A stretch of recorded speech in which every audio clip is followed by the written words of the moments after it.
Hello दोस्तों, नमस्कार। आज की वीडियो में हम देखेंगे आधुनिक भारत के 25 महत्वपूर्ण प्रश्न और उनसे जुड़े महत्वपूर्ण बिंदुओं के बारे में। तो देखते हैं पहला प्रश्न। भगत सिंह को फांसी की सज़ा सुनाने वाला न्यायाधीश कौन था? वो था जी.सी. हिल्टन। और भगत सिंह को फांसी कब दी गई थी? वो दी गई थी 23 मार्च 1931 में। 23 मार्च 1931 को भगत सिंह, सुखदेव और राजगुरु, इन तीनों को फांसी दी गई थी। और इनको जो सज़ा सुनाने वाला जज था वो था जी.सी. हिल्टन। प्रश्न नंबर 2। महात्मा गांधी के राजनीतिक गुरु कौन थे? तो वे थे गोपाल कृष्ण गोखले। और 1915 तक महात्मा गांधी है जो वो दक्षिण अफ्रीका में रहे थे। और दक्षिण अफ्रीका में इनको बुलाने एक व्यक्ति गया था और वो व्यक्ति गोपाल कृष्ण गोखले ही था। इन्होंने कहा था कि महात्मा गांधी जी, दक्षिण अफ्रीका में बहुत हो गया, भारत में चलो, वहाँ पर गोरे है जो हमें भारतीयों पर जुल्म डाल रहे हैं, तो उनसे हमें लड़ना है, तो आप भारत की तरफ अपना रुख करिए। तो कौन व्यक्ति था जो महात्मा गांधी को बुलाने गया था? वो था गोपाल कृष्ण गोखले, जो आगे चलकर इनके राजनीतिक गुरु भी बने। किस एक्ट को बिना अपील, बिना वकील तथा बिना दलील वाला कानून कहा जाता है? तो ये कहा जाता है रॉलेट एक्ट 1919 को। और इसे हम काले कानून के नाम से भी जानते हैं। और ये 1919 में लाया गया था क्योंकि जब 1915 में महात्मा गांधी दक्षिण अफ्रीका से भारत लौटे तो उस समय भारत में आते उन्हें कई आंदोलन किए, जैसे चंपारण आंदोलन किया 1917 में, फिर खेड़ आंदोलन, फिर गुजरात जो अहमदाबाद मिल थी उसका आंदोलन किया महात्मा गांधी के नेतृत्व में।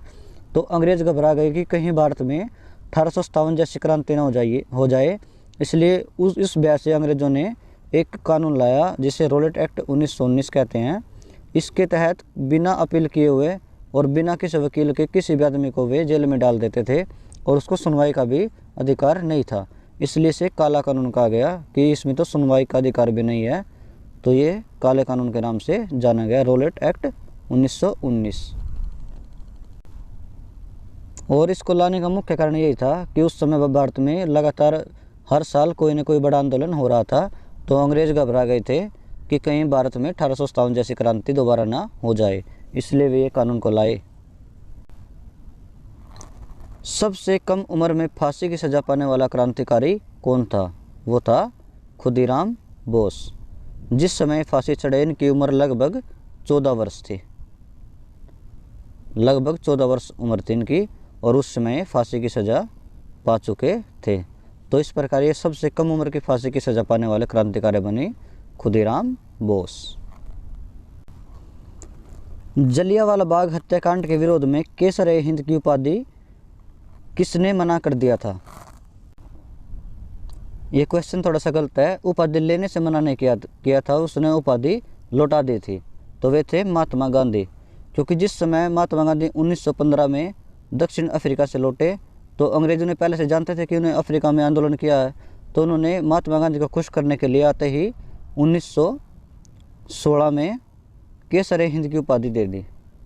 केसर-ए-हिंद की उपाधि दी थी महात्मा गांधी को अंग्रेज़ों ने भारत आते ही कि वो यहाँ पर कोई बड़ा आंदोलन ना करे। उसको खुश करने के लिए केसर-ए-हिंद की उपाधि महात्मा गांधी को दी थी। और जब 1919 में जो रॉलेट एक्ट आया उसके विरोध में जलियांवाला बाग हत्याकांड हुआ, जो हुआ था 13 अप्रैल 1919 को। पंजाब में बहुत से जो सभा हो रही थी वहाँ पर जनरल डायर ने गोली चलाई थी। तो महात्मा गांधी ने उसके विरोध में ये उपाधि लौटा दी थी। ये मिली थी 1915 में या लगा ले 1916 में, इन्हीं एक सन में मिली थी। कहीं कहीं किताबों में 1915 पा जाता है, कहीं 1916 पा जाता है।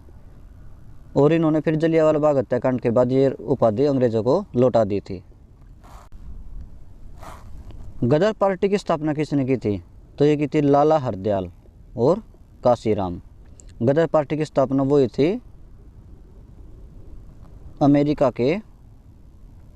अमेरिका के सैन फ्रांसिस्को, एक शहर है सैन फ्रांसिस्को, इस शहर में इन्होंने गदर पार्टी की स्थापना की थी। और ये लगभग हुई थी 1913 में। 1913 में गदर पार्टी की स्थापना हुई थी अमेरिका के सैन फ्रांसिस्को में। फॉरवर्ड ब्लॉक की स्थापना किसने की थी? वो की थी सुभाष चंद्र बोस ने, क्योंकि 1939 में सुभाष चंद्र बोस ने कांग्रेस के अध्यक्ष पद से इस्तीफा दे दिया और कांग्रेस से उनका मन हट गया, तो इस प्रकार उन्होंने इसके बाद अपनी फॉरवर्ड ब्लॉक की स्थापना की और इसकी स्थापना जो की वो की सुभाष चंद्र बोस ने, क्योंकि 1939 में कांग्रेस के में अध्यक्ष थे और महात्मा गांधी से उनके मतभेद बढ़ चुके थे, तो उन्होंने अपने पद से इस्तीफा दे दिया और इसके बाद उन्होंने कांग्रेस से अलग अपने एक संस्था की स्थापना की, वो थी फॉरवर्ड ब्लॉक। कांग्रेस का विभाजन कब व किन दलों में विभक्त हुआ? कांग्रेस का विभाजन जो हुआ था वो था 1907 में, और इसके बाद कांग्रेस में दो दल बने, एक नरम दल एक गरम दल। नरम दल थे वे जो थे आंदोलन को शांतिपूर्वक करते थे और हिंसा में विश्वास नहीं रखते थे, और गरम दल का मानना था कि स्वतंत्रता जो मिलेगी वो हमें, आज़ादी जो मिलेगी हथियारों के दम पर मिलेगी और हमें सशस्त्र क्रांति करनी चाहिए। तो इस प्रकार दो दल बने कांग्रेस में, एक नरम दल एक गरम दल। गरम दल के मुख्य नेता थे वे थे लाला लाजपत राय और बाल गंगाधर तिलक, और एक जो थे विपिन चंद्र पॉल, ये थे गरम दल के सदस्य। और नरम दल में मुख्य कौन आते थे? दादा भाई नौरोजी हो गए, महात्मा गांधी तो उस समय भारत में थे ही नहीं, दादा भाई नौरोजी हो गए, एक वो गोपाल कृष्ण गोखले हो गए, ये कुछ क्रांतिकारी थे जो ये नरम दल में थे। और इस अधिवेशन की जो वो अध्यक्षता की थी वो किसने की थी? 1907 का जो अधिवेशन हुआ था वो किसकी अध्यक्षता में हुआ था? वो थे रास बिहारी बोस। ये क्वेश्चन भी बहुत इंपॉर्टेंट है कि 1907 में जिस समय कांग्रेस का विभाजन हुआ तो उस समय कांग्रेस की अध्यक्षता कौन कर रहे थे? रास बिहारी बोस। इंपॉर्टेंट क्वेश्चन है, कई बार क्वेश्चन पेपर में आ चुका है। कांग्रेस के प्रथम मुस्लिम अध्यक्ष कौन थे? वे थे बदरुद्दीन तैयब जी। अगर पूछे कांग्रेस के प्रथम अंग्रेज अध्यक्ष कौन थे तो वो होगा जॉर्ज यूले। कांग्रेस के पहले प्रथम मुस्लिम अध्यक्ष बदरुद्दीन तैयब जी और कांग्रेस के पहले अंग्रेज अध्यक्ष वे बनेंगे जॉर्ज यूले। ये दो क्वेश्चन अलग अलग इंपॉर्टेंट क्वेश्चन कांग्रेस से संबंधित, इनको आपको ध्यान में रखना है। मराठा साम्राज्य की स्थापना किसने की थी? वो तो आप सभी जानते हैं, शिवाजी ने की थी। मराठा साम्राज्य की स्थापना शिवाजी ने की थी। लंपट मूर्ख किसे कहा जाता है? वो कहा जाता है जहांगीर शाह को। ये उत्तर मुगल कालीन जो बादशाह हुए हैं उनमें हुआ था जहांगीर शाह, और इसको लंपट मूर्ख के नाम से जाना जाता है। इसके बाद रंगीला बादशाह किसे कहा जाता है? तो रंगीला बादशाह कहा जाता है मोहम्मद शाह। आपने सुना भी होगा मोहम्मद शाह रंगीला, इनका पूरा नाम था। और रंगीला इसको इसलिए कहते थे क्योंकि ये शासन में कम विश्वास रखता था और ऐसी होती है जो नाच गाने में उनको देखना उस में इनकी रुचि अलग ज़्यादा थी, इसलिए से रंगीला बादशाह कहा जाता है। तो मोहम्मद शाह को रंगीला बादशाह कहा गया है। और इसके बाद एक और महत्वपूर्ण प्रश्न है इसी से संबंधित कि मुगल वंशी घृणित कायर किसे कहा गया है? मुगल वंशी घृणित कायर किसे कहा गया? तो ये कहा गया फर्रुख सियर को। ये भी मुगलों का जो उत्तर मुगल कालीन जो औरंगजेब के बाद बादशाह बने उनमें था फर्रुख सियर। मुगल वंशी घृणित कायर कौन है? फर्रुख सियर। ये तीन क्वेश्चन है। लंपट मूर्ख जहांगीर शाह को कहा जाता है, रंगीला बादशाह मोहम्मद शाह को कहा जाता है, और मुगल वंशी घृणित कायर फर्रुख सियर को कहा जाता है। ईरान का नेपोलियन किसे कहा जाता है? तो वो कहा जाता है नादिर शाह को। ईरान का नेपोलियन कहा जाता है नादिर शाह को। और 1739 में जो करनाल का युद्ध हुआ था वो मोहम्मद शाह और नादिर शाह के बीच हुआ था। मोहम्मद शाह और नादिर शाह के बीच हुआ था करनाल का युद्ध 1739 ईस्वी में। मुगल दरबार में आने वाला प्रथम अंग्रेज कौन था? तो वो था कैप्टन हॉकिंस। और कैप्टन हॉकिंस कब आया था? 1507 में। इसकी डेट शायद मुझे एग्जैक्ट याद नहीं है। हाँ ये आया था 1607 ईस्वी में। और फिर 1615 में आया था एक दूसरा अंग्रेज जो आया था, वो था सर थॉमस रो। 1607 ईस्वी में आया था कैप्टन हॉकिंस सबसे पहले, और उसके बाद 1615 में आया था थॉमस रो। ये दो व्यक्ति आए थे। तो आपको याद रखना मुगल दरबार में आने वाला प्रथम अंग्रेज कौन था? कैप्टन हॉकिंस, जो 1607 ईस्वी में आया था। और उस समय जहांगीर का शासन था, ये जहांगीर के दरबार में आया था 1607 ईस्वी में। गुरुमुखी लिपि का आरंभ किसने किया था? तो वो किया गुरु अंगद देव ने। और गुरुमुखी लिपि कौन सी है? जो पंजाबी भाषा अपने लिखी जाती है, पंजाबी भाषा जो है उसकी जो लिखने की लिपि है वो है गुरुमुखी लिपि। और अपनी हिंदी भाषा की लिपि कौन सी है? देवनागरी। हिंदी भाषा की लिपि है देवनागरी, और जो पंजाबी भाषा की लिपि है वो होगी गुरुमुखी। और ये गुरुमुखी लिपि किसने चलाई थी? गुरु अंगद देव ने। मतलब जो पंजाबी भाषा को लिखने की जो परंपरा जो चलाई थी वो चलाई थी गुरु अंगद देव ने।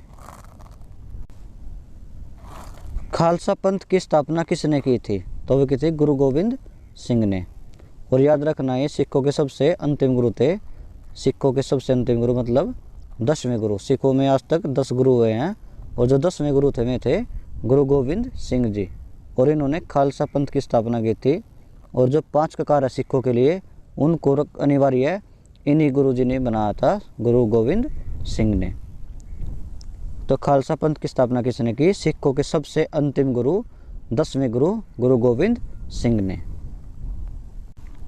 कई बार इसमें एक कन्फ्यूजन हो जाता है कि जब सिख धर्म की स्थापना गुरु नानक देव ने की तो खालसा पंथ की स्थापना भी उन्होंने की होगी, लेकिन ऐसा नहीं है।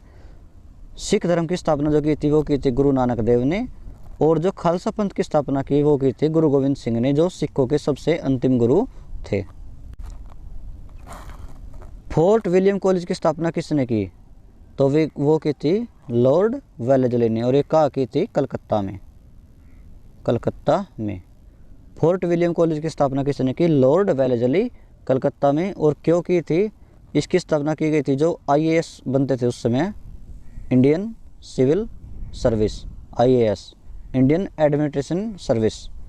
तो जो IAS बनते थे उनको प्रशिक्षण देने का कार्य जो किया जाता था फोर्ट विलियम कॉलेज में। और ये कोलकाता में बनाया गया था अंग्रेज़ों के द्वारा। लॉर्ड वेलेस्ली इसके संस्थापक थे, और यहाँ पर अंग्रेज जो अधिकारी बनते थे उनको प्रशिक्षण दिया जाता था। भारत में पहली बार सार्वजनिक निर्माण विभाग की स्थापना किसने की? तो वो की थी लॉर्ड डलहौजी ने, लॉर्ड डलहौजी। और भारत की प्रथम रेल जो चली थी वो भी 1853 में जो चली थी भारत में पहली रेल, वो लॉर्ड डलहौजी के कार्यकाल में ही चली थी। तो मतलब रेलवे का जनक कौन है? तो वो है लॉर्ड डलहौजी। और इन्हीं के कार्यकाल में सार्वजनिक निर्माण विभाग, जिसे PWD कहते हैं, पब्लिक वर्क डिपार्टमेंट, उसकी स्थापना भी लॉर्ड डलहौजी के काल में ही की गई थी। और भारत की पहली रेल 1853 में मुंबई से थाने के बीच 34 किलोमीटर की दूरी, मुंबई से थाने के बीच 34 किलोमीटर की दूरी पर चली थी।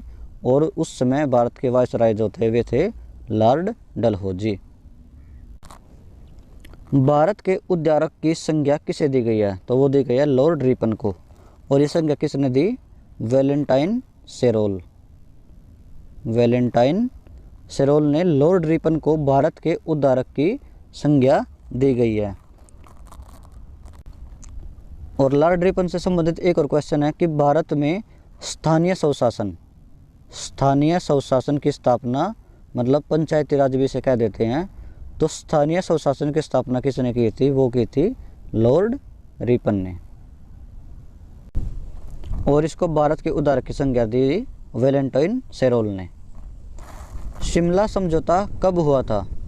देखिए क्वेश्चन थोड़ा गलत है, शिमला समझौता नहीं होगा, शिमला सम्मेलन होगा, क्योंकि शिमला समझौता तो जो हुआ था वो हुआ था 1972 में भारत और चीन के युद्ध के बाद।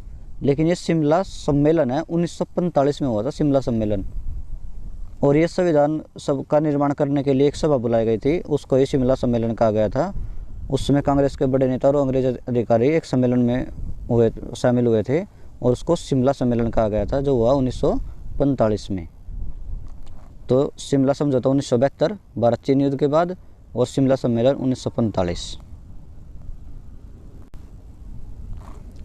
स्वतंत्र भारत के प्रथम गवर्नर जनरल कौन थे? स्वतंत्र भारत के प्रथम गवर्नर जनरल कौन थे? वे थे लॉर्ड माउंटबेटन।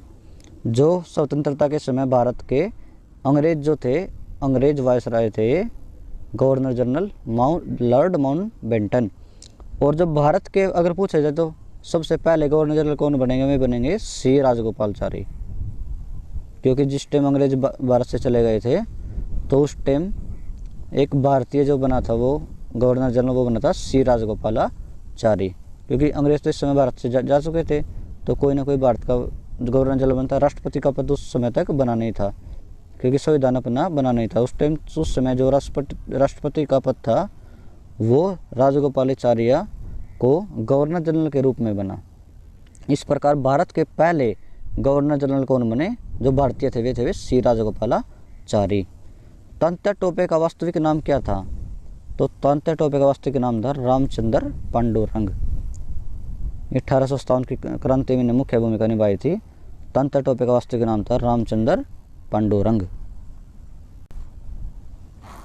जलियांवाला बाग हत्याकांड में जनरल डायर का सहयोग करने वाला भारतीय कौन था, तो वो था हंसराज। हंसराज इस व्यक्ति ने जनरल डायर को सूचना दी थी कि यहाँ पर पंजाब में जलियांवाला बाग में बहुत से व्यक्ति सभा कर रहे हैं और आप यहाँ पर आ जाइए। तो उस समय इसने सूचना दी अंग्रेजों को, तो जनरल डायर वहाँ पर अपने दल बल के साथ पहुँचा और वहाँ पर सरेआम भीड़ पर गोली चलवा दी। उस समय अनेक व्यक्ति वहाँ पर मारे गए। और जलियांवाला बाग हत्याकांड कब हुआ था, 13 अप्रैल 1919 को। और ये कहाँ पर है, अमृतसर में। जलियांवाला बाग कहाँ पर है, अमृतसर। और इसकी जो सूचना अंग्रेजों को दी थी वो दी थी हंसराज ने, और ये भारतीय था। यह गद्दार व्यक्ति था जिसने भारतीयों की सूचना अंग्रेजों को दी और वहाँ पर एक बड़े नरसंहार हुआ जिस कारण, तो वो व्यक्ति था हंसराज।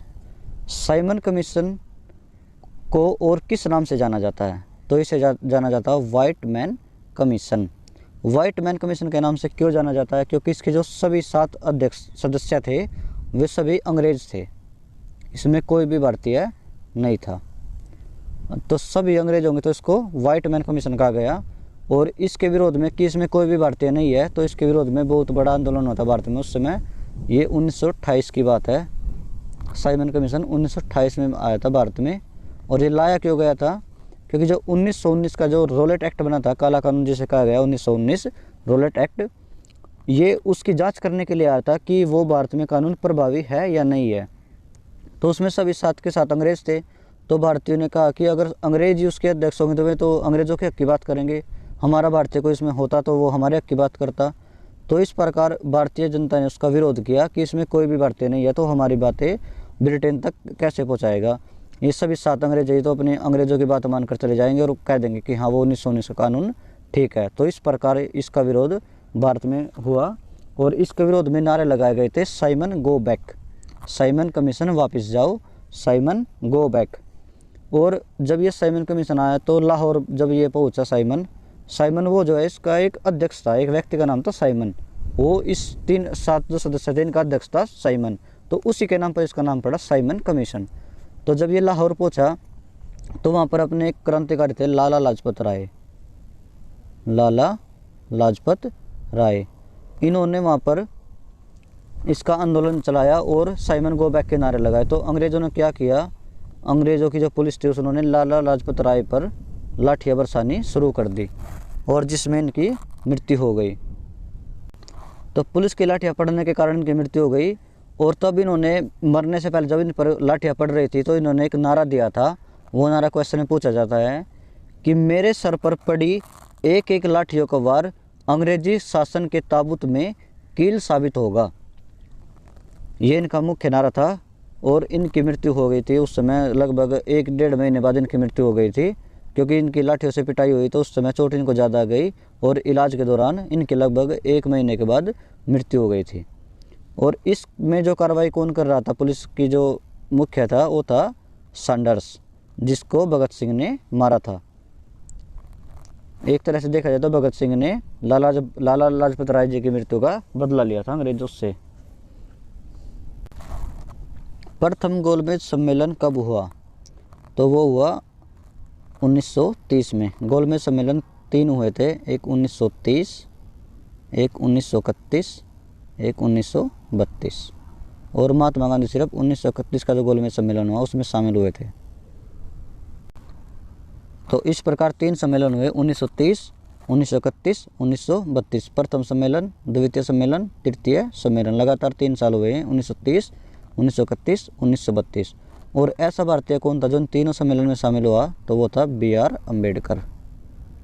वो तीनों सम्मेलन में शामिल हुआ और महात्मा गांधी सिर्फ एक 1931 के सम्मेलन में शामिल हुए थे, द्वितीय गोलमेज सम्मेलन में। तो आज की वीडियो में इतना ही। हमने देखे 25 महत्वपूर्ण क्वेश्चन मॉडर्न हिस्ट्री के। तो मिलते हैं अगले वीडियो में, तब तक के लिए धन्यवाद।